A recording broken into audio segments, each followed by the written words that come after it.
이번에는 섹터 컨디션 시간입니다. 중소형주 전략에 대해서 알아볼 텐데요. 수많은 이슈들이 있었죠. 전쟁, 중미 갈등, 긴축. 그래도 시장은 잘 견뎌왔습니다. 지금부터는 오히려 이거보다 더 많은 이슈들이 있을까요? 저는 그렇지 않다고 보기 때문에 숲보다는 나무를 찾아야 되는 시기이고 차기 주도 유망 테마가 무엇인지 찾아봐야 될 때입니다. 이분 모시고 자세한 얘기 나눠보겠습니다. 유성만 리딩투자증권 스몰캡 담당 애널리스트입니다. 안녕하세요. 안녕하십니까. 네. 아, 진짜 지금 2022년은 지금 뭐 1분기도 지나지 않았는데, 예.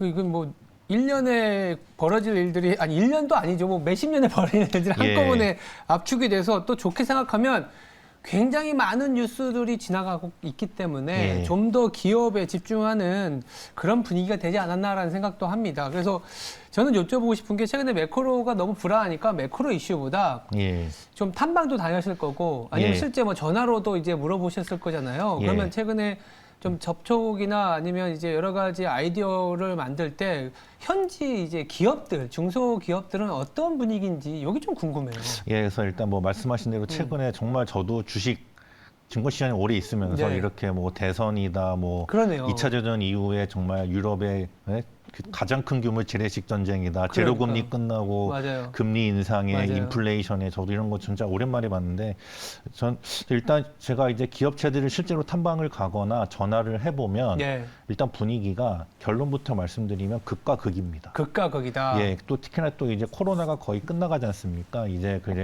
그동안 이제 또 코로나 거치면서 이제 코로나로 이제 수혜를 입은 업종도 있고 피해를 입은 업종도 있기 때문에 그렇죠. 또 이제 그리고 이제 흔히 말하는 팬데믹 시대가 지나고 엔데믹 이제 위드 코로나 오면서 예. 또 거기를 대해서 또 이제 대하는 그거에 대한 또 이제 각각 기대나 반응도 다르기 때문에 정말 극과 극이고 좀 더 나눠서 말씀드리면 네네.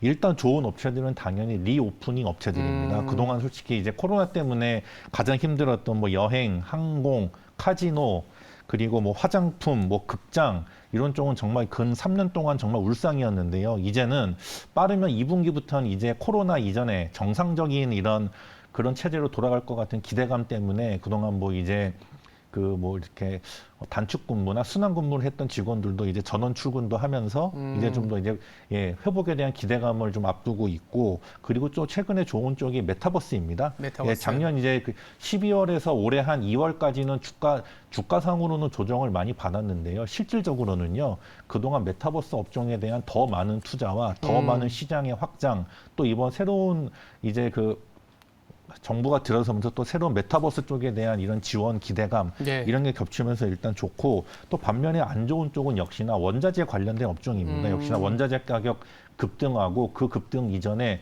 수급조차도 불안하기 때문에 특히 좀 해외 쪽에서 원자재를 많이 좀 수급해야 되는 업종은 좀 확실히 분위기가 안 좋고 비용 상승에 따른 이런 매출 원가 상승으로 전반적인 좀 안 좋은 분위기 이런 쪽에서 좀 전반적으로 극과 극이랄 수 있겠습니다. 극과 그 워낙 예. 큰 이슈들이 펼쳐져 왔고 지금도 진행되고 있기 때문에 예.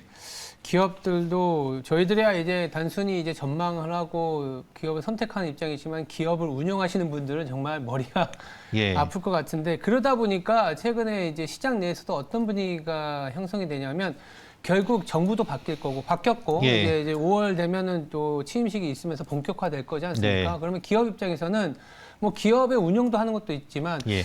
좀 기업을 하는 환경을 바꿔주면서 규제라든지 아니면 전체적인 정책을 끌고 가면서 뭐 여러 가지 지원들도 있지 않습니까? 네. 그래서 시장 내에서는 요새 정책 관련 테마들이 우후죽순으로 이렇게 나오고 있어요. 예. 하루가 달리 나오는데 보시기에 실질적인 수혜가 예상이 되거나 아니면 아직은 수혜 쪽에는 아니면 기대가 막 쏠릴 수 있을 만한 그런 테마들이 있을 것 같거든요. 네. 뭐가 있을까요? 예, 그래서 일단 좀 다른 방송과 좀 겹치는 부분도 있고 새로운 부분도 있을 텐데 네. 일단 좀 말씀드리면 네네네. 일단 규제 완화가 일단 큽니다. 그렇죠. 예, 좀 현 정부 대비 이제 새로운 이제 윤석열 당선자분께서 이제 정부가 출범하게 되면은 대표적인 게 플랫폼에 대한 규제 완화입니다. 대표적인 종목은 네이버와 카카오.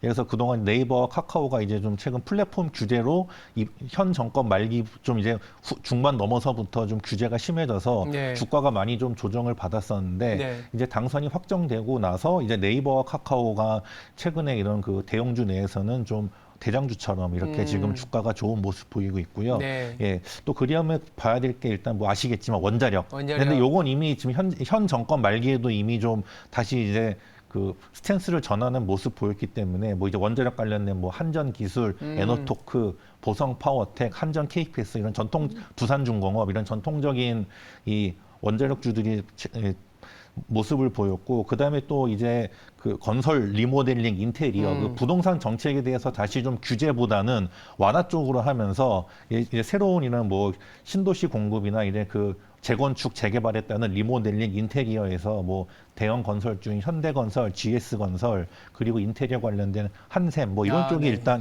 또 좀 관심을 많이 보았고 또 최근에 이제 또 이제 테마파크 관련해서도 좀 더 있습니다. 그래서 아까 제가 전 방송에도 제가 좀 대기하면서 봤는데 뭐 시공테크부터 시공테크도 있었죠. 예, 뭐 한국 네. 종합기술, 뭐 네. 티플렉스 대형 포장 이런 또 업종이 있고요. 또 하나 해저 터널과 지하도로 관련된 게 있습니다. 오, 네네. 예, 그래서 말 그대로 이제 뭐 땅 밑으로 지하화 시키고 길을 그리고 해저 터널도 하고 그래서 요 관련돼서는 한국 선제, 뭐 세명전기, 특수건설, KT 서브마린, 동아지질 뭐 이런 종목들이 있습니다. 예, 그래서 근데 요 종목들 일부는 좀 과거 MB 정권 때 그 좀 이렇게 좀 주가가 올랐던 테마 주랑도 약간 겹치는 것도 있습니다. 예.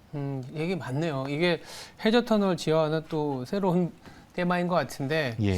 뭐 어쩔 수 없이 또 다른 모멘텀이 있는 분야를 찾다 보면 또 이제 정책으로 연결될 수밖에 없긴 하겠지만 예. 말씀해 주신 것도 있고 아니면 우리가 그래도 중장기적으로 우리 꼭 그러니까 생산성이 있거나 예. 아니면 인류의 변화에 조금 더 도움이 될 수 있을 만한 그런 산업군이나 그런 테마가 있을 거잖아요. 예. 그런 것도 한번 짚어볼 수 있을까요? 예, 그래서 일단 좀 더 이제 중장기적인 긴 호흡에서 봤을 때 첫 번째 한국 우주 분야입니다. 항공우주. 예, 네, 예. 맞아요. 그래서 이번 네. 정권이 또 항공 우주 쪽에서 또 근데 맞아요. 또 항공 우주는 어찌 보면 지난 정권 때도 계속 해왔던 건데 네네네네. 이번 정권에도 역시나 항공 우주 쪽에서 해서 그래서 좀 봐셔야 될 게 뭐 대형주에서는 하나 에어로스페이스, 한국 항공 우주, 뭐 그리고 인텔리언 테크 이런 게 있고요. 그 관련된 스몰캡 종목은 이따 또 말씀드리겠습니다. 아. 예, 그거 하나 있고요.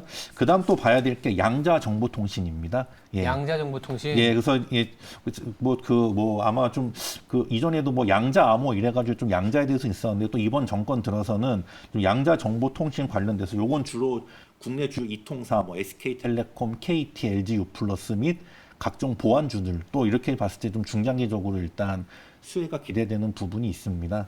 그리고 그다음에 이제 그다음에 탄소 중립인데요. 예, 근데 물론 이번 정권이 이제 원자력도 다시 하지만 예. 그렇다고 이제 원자력 때문에 이제 기존에 했던 신재생 에너지나 뭐 풍력, 태양광 이런 걸 아예 안 하는 게 아니라 원자력과 병행해서 하는 거기 때문에 결국 궁극적인 목적은 탄소 중립이기 때문에 그와 관련해서 물론 원자력도 있지만 기존에 했던 신재생 에너지 특히 최근에 유가가 많이 급등하고 이러면서 또 태양광이나 뭐 풍력 이런 쪽으로도 많이 좀 관심이 가고 있습니다. 그래서 이런 쪽은 역시나 지속적으로 일단 좋게 봐야 되고 그리고 또 바이오 헬스케어 그래서 이번 정권에서 또 바이오 헬스케어에 대해서도 좀 상당히 긍정적이기 때문에 전통적인 이제 뭐 삼성 바이오 로직스나 SK 바이오팜 녹십자 이런 좀 이 바이오 헬스케어 주들도 일단 수혜가 있고요. 그리고 특히 이번에는 보시면은 뭐 얼마 전에 삼성전자도 했지만 예. 이 AI 반도체, 뭐 메타버스, 로봇 이런 쪽도 상당히 일단 이번 정권에서 그러니까 이번 정권이니까 공식적인 용어로는 디지털 플랫폼이라고 했는데 그걸 좀 더 연장하면은 이런 메타버스, AI, 로봇과도 연동이 됩니다. 그래서 이쪽에는 뭐 대형주는 다들 아시겠지만 뭐 삼성전자, 하이닉스, 뭐 현대차, 네이버, LIG, 넥스원 이런 것들이 있는데 하여튼 이렇게 좀 다양한 아까 이전 질문에 말씀드린 단기 테마도 있지만 지금 말씀드린 중장기 테마까지 좀 더 이렇게 좀 봐야 될 게 상당히 많습니다. 예. 네, 제가 다시 한번 정리해드리면 단기 테마는 아시는 것처럼 정책적인 부분을 배제할 수가 없어요. 뭐 플랫폼 규제를 완화시키면서 네이버나 카카오 더불어서 원전 건설처럼 지금 당장 필요한 어떤 재원들에 대한 투자 그리고 테마파크나 해저터널을 통해서 이제 새로운 모멘텀을 가져가는 단기 투자도 있지만 뭐 또 약간 긴 시각을 보면은 항공우주, 양자정보통신, 뭐 탄소중립, AI 뭐 이렇게 우리가 지금 그 테마로만도 10개가 넘는 많습니다. 테마가 많기 때문에 시간이 많지 않아서 저희들이 그러다 보니까 결국은 그러면 연구원님이 보시기에 이렇게 많은 테마 중에 새로운 종목을 찾는 분위기잖아요. 예. 기업들을 딱 꼬집어 주시면은 여기서부터 우리가 한번 시장을 대비할 수 예. 있지 않겠냐라는 생각도 들어요. 그래서 저도 오늘 방송을 준비하면서 너무 힘들었어요. 아직 저기 정권이 출범한 것도 아니기 때문에 그러니까요. 보통 이제 뭐 이번 정권도 그렇고 이전 정권 봐도 항상 이제 공약은 많은데 또 공약을 실천하는 공약 이행률은 또 별개이지만 어쨌든 맞아요. 아직 초기니까요. 그러니까요. 예, 그래서 일단 앞에는 테마도 있지만 그 중에서 뭐 대형주, 뭐 삼성전자, 하이닉스, 뭐 네이버, 삼성 바이오로직스 이런 건 다들 아실만한 알고 거고 있죠. 좀 이제 시총을 좀 더 내려서 네네. 미들 스몰캡 중에서 일단 종목은 한 제가 3개 정도 일단 추려봤습니다. 네네네. 이 첫 번째 종목은요. 네. 드래곤 플라이라는 종목입니다. 드래곤 플라이. 예, 게임주입니다. 네네. 그러니까 이게 대표적인 게임이요.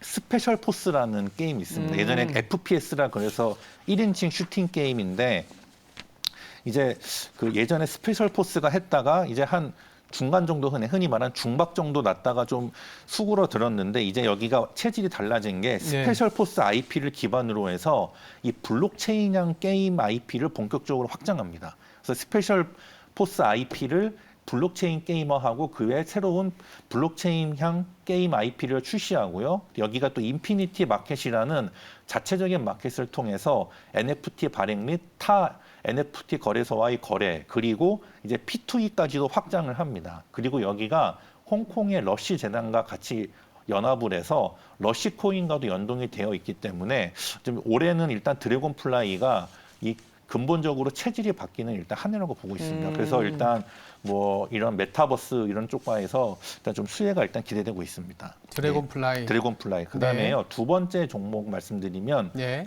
디어유입니다. 디어유.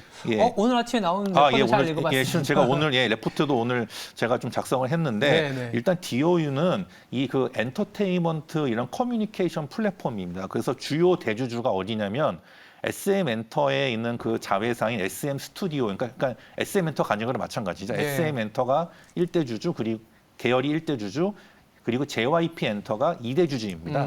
예, 그래서 여기는 SM 엔터와 JYP 엔터, FNC 엔터, 젤리피쉬 엔터, RBW와 같은 국내 주요 엔터사들의 아티스트들이 여기에 입점을 해 있습니다. 네. 예, 그래서 이제 이 소속 아티스트들의 활동이 늘고 팬덤이 늘어날수록 유료 구독 가입자 기반의 이런 매출 비즈니스를 가지고 있는데요. 네. 현재 그 작년에 유료 가입자가 2020년에 90만 명, 2021년에 120만 명이고 현재 한 130만 명 정도인데 올해 말 정도면 한 200만 명 가까이 증가할 것으로 보입니다.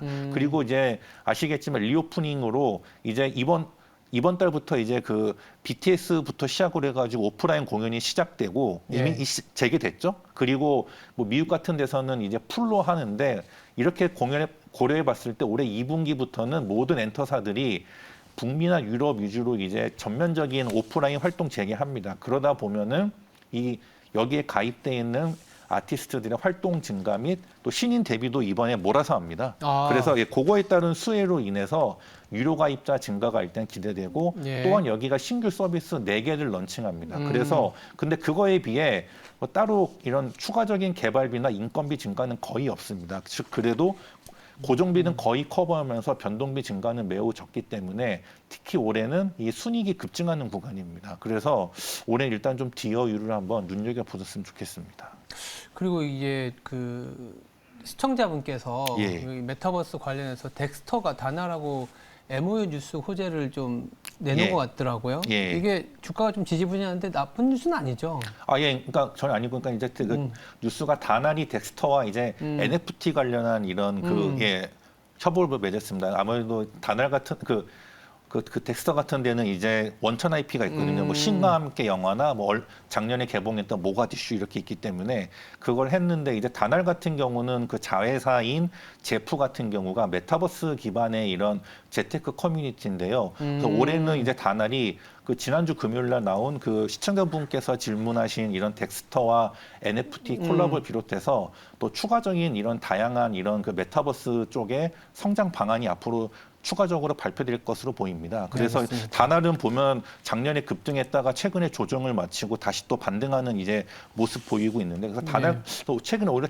덱스터가 많이 올랐어요. 덱스터는 이제 뭐 메타버스도 좋고 거기에 리오프닝에 따른 영화 수에 그래서 올랐지만 오히려 지금 다날 같은 경우가 지금 오히려 매수하시기에 좋은 이런 기회가 아닌가 보고 있습니다. 알겠습니다. 그리고 아까 세 종목 중에 DOU까지 말씀해 주셨고요. 예, 그리고 마지막 짧게 말씀드리겠습니다. 네네. 이제 제노코인데요. 제노코. 항공우주 관련된 건데 맞아요. 이제 기본적으로 국내 일단 방산 관련된 매출이 꾸준하게 딸리고 이번 윤석열 당선인도 일단 국방에 대해서는 더욱더 투자를 많이 할 거기 때문에 그거에다가 이제 항공우주 쪽에서 이 해외 민간 기업 향 수주가 일단 기대되고 있습니다. 그래서 아직 뭐 실명은 공개할 수 없지만 만약에 성사만 된다면 여러분이 이름만 들어도 알만한 굵직굵직한 기업들과 논의 중이기 때문에 그래요? 만약 그게 성사만 된다면 알겠습니다. 제노코도 한번 눈여겨보셨으면 좋겠습니다. 네, 수많은 테마들이 우후죽순 나오는데 오늘 연구원님이 말씀해주신 드래곤플라이, 디오유, 제노코 같은 경우에는 또 단기적으로도 모멘텀이 기다리고 있기 때문에 이 종목도 중심으로 접근하는 것도 나쁘지 않아 보입니다. 지금까지 유성만 리딩투자증권 애널리스트였습니다. 감사합니다. 고맙습니다.